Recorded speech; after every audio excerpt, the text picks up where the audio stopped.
They woke the world to their magic, and their wizardry transcends time. Many have passed on, but their heroics live forever. On football's greatest stage, the gods of the game have earned their encore. Pelé, Beckenbauer, Cruyff, Maradona,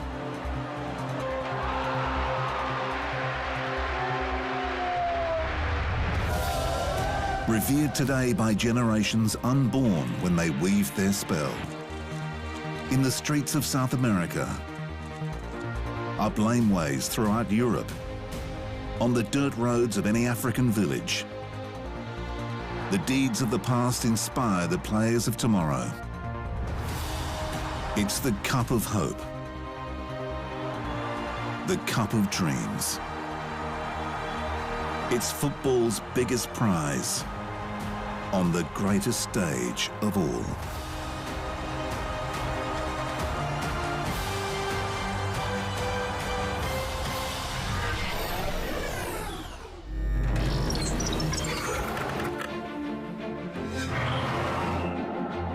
On football's greatest stage, there can be honour in defeat. Take France's Michel Platini and Italy's Paolo Maldini. Both of these giants of the game were named in 2 FIFA World Cup All-Star teams.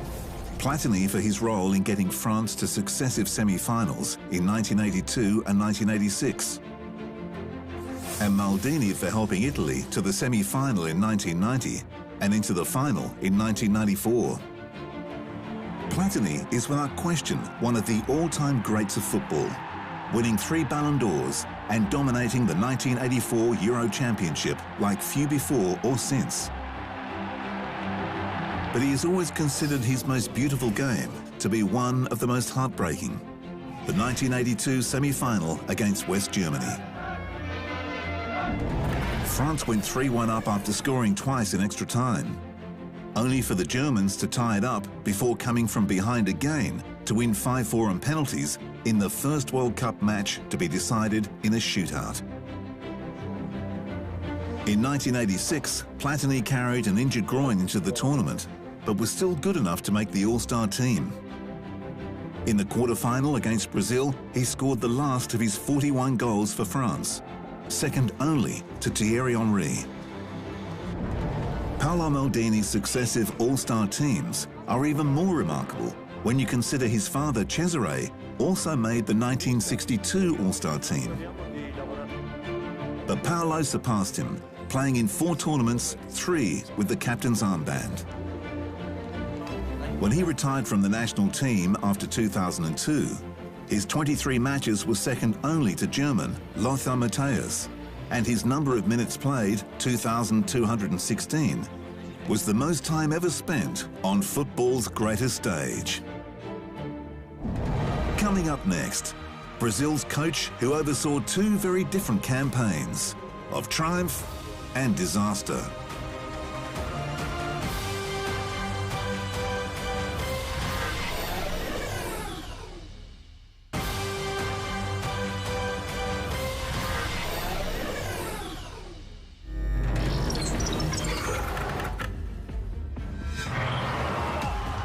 Brazil has been blessed on football's greatest stage. With 5 World Cup victories, no nation embodies success like the Seleção. But their recent history is layered with a theme of triumph and disaster. 2002, a Ronaldo-inspired victory in the final over Germany. 2014, a promising campaign on home soil left in tatters by an injury to Neymar and a catastrophic 7-1 semi-final defeat. This time, Germany turning the tables. And the brains behind both operations? Luiz Felipe Scolari. With stints at an array of clubs in Brazil, the Middle East, England, China, and even Uzbekistan, Scolari has never seemed settled, even in his international ventures. Struggling to qualify on the eve of the 2002 World Cup, Brazil enlisted Scolari to guide them safely to football's greatest stage. The Seleção made it and ensured the World Cup wouldn't be without star trio Ronaldo, Rivaldo and Ronaldinho. But Scolari was in no mood for fairy tales, unashamedly omitting veteran striker Romario from his squad. I'm sorry for those athletes that have been left out. Win or lose, it's my choice. My duty is to win. We don't have a second-place culture in this country, he said. After a shaky qualifying campaign, Brazil cruised through the group stages, absorbing the best the world could throw at it during the knockouts, before Ronaldo did Ronaldo things in the final. The breathtaking striker ended Germany's run of 4 straight clean sheets, getting 2 past the seemingly impenetrable Oliver Kahn, taking his tally to a record 15 in his 4 World Cups. Brazil won the match 2-0, and Scolari had delivered his nation a record 5th World Cup. His time at Brazil ended after the 2002 World Cup, taking a role at Portugal in 2003, and then a high-profile stint with English Premier League team Chelsea in 2008, where he lasted just 7 months. But they say home is where the heart is, and that is where Scolari returned in 2012 to Brazil, in time for the 2014 World Cup on home soil in Rio de Janeiro. Having fallen to an all-time low ranking of 22nd, Brazil needed a spark, and it seemed Scolari was the man. The Seleção lost their first match upon his return, but quickly turned their form around by winning the 2013 Confederations Cup. Neymar starred, and a 3-0 victory in the final against Spain was the exclamation mark on their preparation for the World Cup. A team that are 5 times world champions have something in their history. That history at this moment, with all the players that we have playing both here and abroad, is full of very good quality. What our opponents should fear is all this good work we have been doing in Brazil. But disaster lurked around the corner. After a promising group stage, a spiteful quarter-final clash would plant the seed of doubt. Neymar fractured his vertebrae after a savage Colombian tackle. He missed the rest of the World Cup. Brazil was in disarray, trounced 7-1 in the semi-final against eventual champions Germany. Humiliated on home turf. Once again, Scolari was out the door, with questions lingering over his legacy. He answered by saying, "To those who want to blame me, if I'm the only one responsible for the defeat in 2014, I'm therefore the only one responsible for the triumph in 2002. He was adored by those who saw the Seleção triumph in 2002. But that euphoric feeling, replaced by gut-wrenching grief 12 years later, proof of the unforgiving theatre that is football's greatest stage."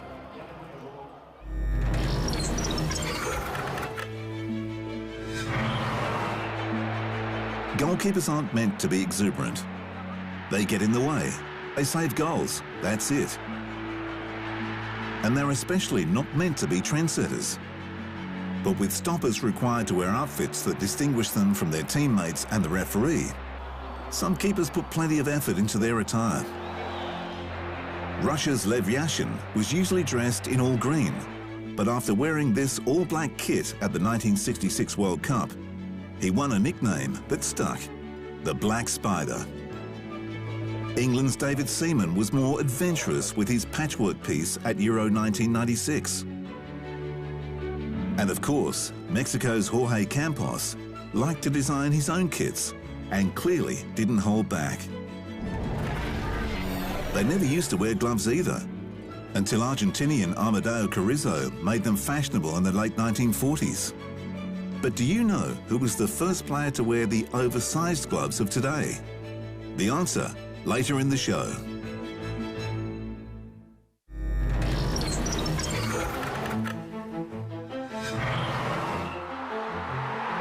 The beautiful game.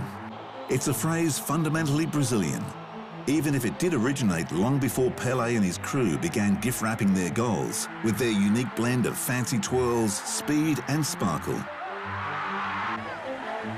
The saying is forever linked with the king, Pelé, the only man to hold the Jules Rimet trophy 3 times. But in fact, it is another of the 1958 band of World Cup heroes who first applied it as a philosophy. O Jogo Bonito, the Portuguese translation of the beautiful game, is credited to this man, Didi, who initially used it to describe the style of the Brazilian national team, and then, when he retired and became a manager, began using it as the description of how he wanted his men to play. Didi coached Peru to its first World Cup appearance in 40 years in 1970, and the team won the first FIFA Fair Play Award for their beautiful football, going through to a quarter-final clash with Brazil without accruing a single yellow or red card. But it's as a silky midfielder that Didi is a truly historic figure, and not just because he was voted player of the tournament ahead of Pelé and the other Brazilian stars in Brazil's first victory in 1958. For a start, he scored the first ever goal at the Maracanã Stadium, playing for a Rio de Janeiro All-Stars team 12 days before the opening match of the 1950 World Cup. At 21, Didi was not selected for the 1950 tournament, but by 54, he was an established star, scoring twice on the way to Brazil's controversial exit to Hungary in the quarter-final, dubbed the Battle of Bern. And there's one other reason why Didi is such an important figure in Brazil's football history. It's because his smooth-as-molasses style in the early 50s was the thing which inspired a young Pelé in the game. When Pelé arrived in Sweden with the 1958 World Cup squad as a 17-year-old, he was interviewed about his expectations. "I'm nothing compared to Didi," he said. "I'll never be anywhere near as good as he is. He's my idol. He's the guy I look up to. The very first picture cards I bought were of him." So check this off. The first goal scorer at the Maracanã, Didi. The inspiration for Pelé, Didi. Player of the tournament in '58, Didi. Guardian of the beautiful game, Didi. He might not be the best player in Brazil's history, but he's surely the most historic player among Brazil's best. We'll look more into the players who lived in the shadow of Pelé after the break.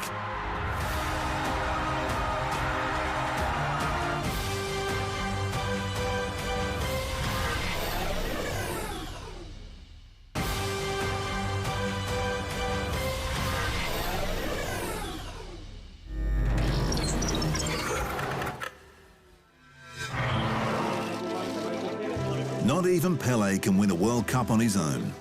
And the biggest figure in World Cup history had plenty of help from his friends on the way to a record 3 Jules Rimet trophies in 1958, 62 and 70. The impact the Brazilians had on the game in 1958 is evidenced by the makeup of the all-star team from that tournament, 6 of them Brazilian. Of a dream-attacking trio, we've already discussed Didi, who along with Pelé and Garrincha formed perhaps the first big 3 of football. And the all-star defensive trio was entirely Brazilian, with left-back Nilton Santos, no relation to right-back Djalma Santos, and the 2 namesakes split by centre-back Hilderado Bellini. As the winning captain, Bellini's act in hoisting the World Cup above his head seems such a logical thing to do these days. But he was the first World Cup captain to do it, at least so symbolically. The statue in front of Rio's Maracanã, the proof of its significance. His leadership of the back half was supreme, but he had plenty of talent around him. Jalma Santos has a special place in World Cup history as the first man to earn all-star selection in 3 World Cups, in 1954, 58 and 62. He was also in the 1966 team, but at the age of 37, played only 2 games. He earned 99 caps for Brazil, his career characterised by his fair play and hard work. In 1994, FIFA named him at right back in the World Cup all-time team. At either left back or full back, Nilton Santos was named in the world team of the 20th century. And the athletics events at the Rio 2016 Olympics were staged in the Estadio Olímpico Nilton Santos, the home of Botafogo, where he played his entire 16-year club career. Like Jalma, Nilton Santos went to 4 World Cups, although in the first in 1950, he didn't play a game. He retired at 37 after playing every match of the 1962 Cup. With Santos and Bellini, it was no surprise that Brazil went through the 1958 group stage without conceding a goal. Perhaps the only surprise was that goalkeeper Gilmar wasn't rewarded for his expertise with a 7th Brazilian place in the All-Star team. After 3 clean sheets in the group stage of 58, Gilmar made it 4 in the quarter-final against Wales, before France and Sweden put 2 each past him in the semi-final and final. Gilmar is the only goalkeeper to win 2 World Cup finals, but missed all-star selection in both. England's Harry Gregg, a sentimental winner in 1958, and Czech stopper William Cruyff getting the nod despite letting 5 Brazilian goals through in the 1962 final. Also unlucky to miss all-star selection in 1958 was forward Vava, who scored 5 goals for the tournament, including the first goal of the semi-final and Brazil's first 2 in the final. But Vava's time as an all-star would come in 1962, one of 5 from the Seleção to get the nod. With Pelé out injured after just 2 appearances, Vava and Jalma Santos were named again, along with the standout star of the 62 tournament, Garrincha. Perhaps more than any other player, Garrincha suffered in the shadow of Pelé. It was not that he wasn't worshipped by the masses in Brazil during his career. Indeed, that was part of the problem. But when Pelé went on to his post-career ambassadorial role in football, the rest of the world forgot Garrincha, and he was left to the alcoholic excesses that would claim his life at just 49. The Mané Garrincha Stadium stands as a tribute to his talents, and so do the record books from the 1962 World Cup. When Pelé was injured, it was Garrincha who was the match winner, scoring a brace in the quarter-final against England, a brace in the semi-final against Chile, and earning the retrospective Golden Ball.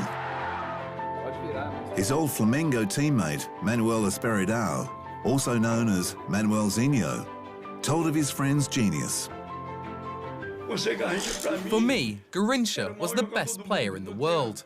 There was no player like Garrincha. It was him and Pelé.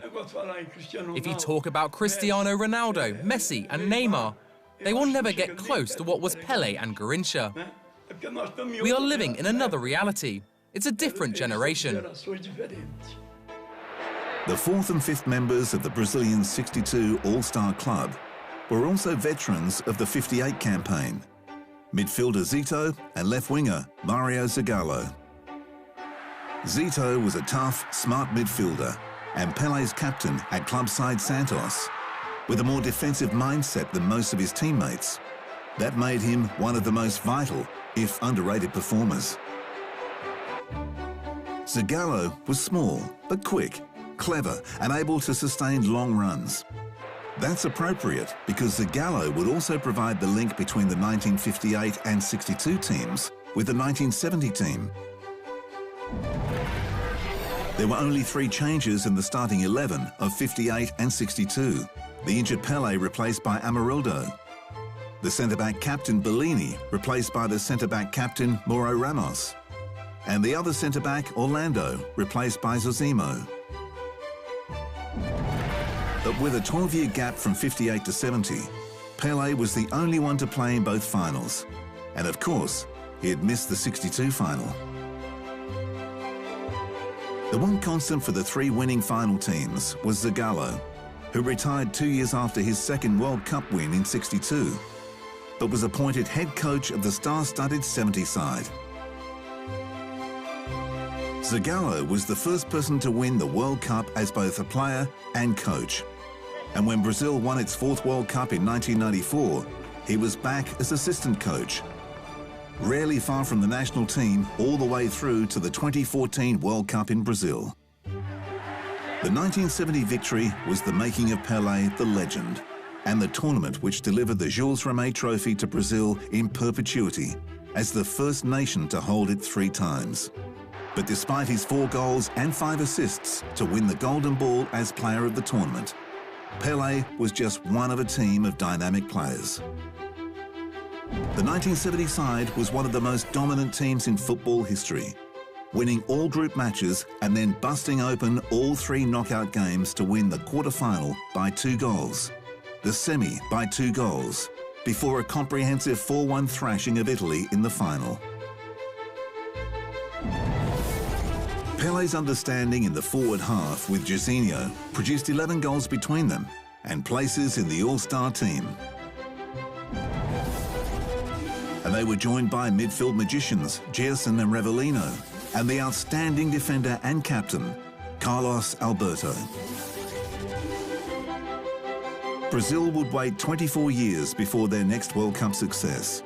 But the 3 wins in 4 tournaments represents the most dominant performance by any nation in the history of the tournament.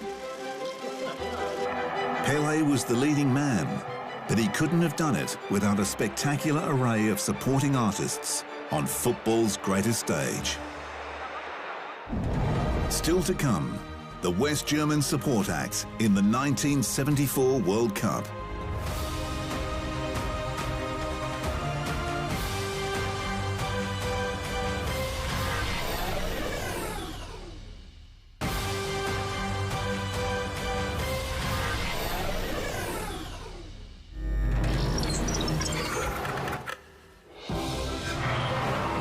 Welcome back.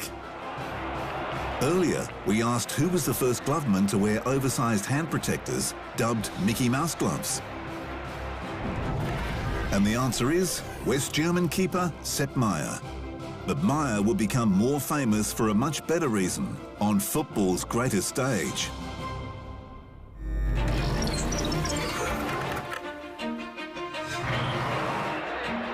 Most goalkeepers don't start out as natural stoppers.